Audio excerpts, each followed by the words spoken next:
السلام علیکم مولا یا غریب الغرباء، السلام علیکم مولا یا معین الضعفاء والفقراء، السلام علیکم یا شمس الشموس یا انیس النفوس ایھا المدفون بارض طوس ورحمۃ اللہ وبرکاتہ۔ سامنے بہرحال آپ دیکھ سکتے ہیں کہ آج شب قدر ہے اور ازدحام مجمع دیکھیں کتنا مجمع ہے جو سب آ رہا ہے، فقط سب زائرین کا ہجوم ہے اور ابھی اعمال ختم ہوئے ہیں کہ لوگ نکل رہے ہیں ہر طرف، واقعاً جیسے اربعین کا رش ہوتا ہے اسی طریقے سے رش ہے، پبلک سب زیارت کر کے حرم سے نکل رہی ہے، حرم امام رضا علیہ الصلوۃ والسلام سے۔ سامنے آقا کا حرم ہے اور اس وقت یہ سامنے رواق کوثر کا یہ حصہ نظر آ رہا ہے اور یہ روڈ نواب صفوی کی طرف، یہ ہر طرف فقط زوار ہی زوار ماشاءاللہ ہیں، سب آ رہے ہیں، مرد و زن، بوڑھے جوان، سب آقا کے محبت میں۔ اور شب شہادت ہے، مولا امیر المومنین علیہ الصلوۃ والسلام کی پروردگار سے دعا ہے، معبود سے کہ پروردگار آپ سب کو بھی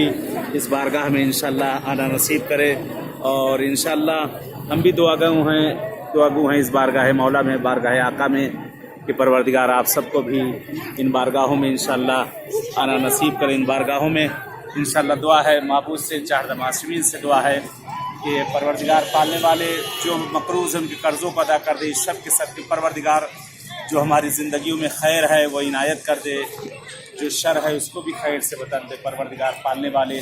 جو حضرات بہرحال اس پروگرام کو بھی دیکھ رہے ہیں ان کی بھی جو شرعی حاجتیں جس طرح کی پروردگار انہیں عنایت کرتے، خاص طور سے جو مریض اور بیمار ہیں انہیں صحت کاملہ پروردگار آقا رضا کے صدقے میں، شب قدر کے صدقے میں پروردگار پالنے والے معبود انہیں عنایت کر دے انشاءاللہ۔ کہ جس طرح سے بارگاہ مولا میں اس وقت ہیں، دعا ہے کہ پروردگار آپ سب کو بھی اس بارگاہ مولا میں انشاءاللہ آنا نصیب کرے، اور دعا ہے کہ پروردگار اس شب کے صدقے میں ہمارے زمانے کے امام کا ظہور کر دے، مولا کا ظہور ہم سب کے لیے باعث عافیت و رحمت قرار دے۔ السلام علیکم ورحمۃ اللہ وبرکاتہ۔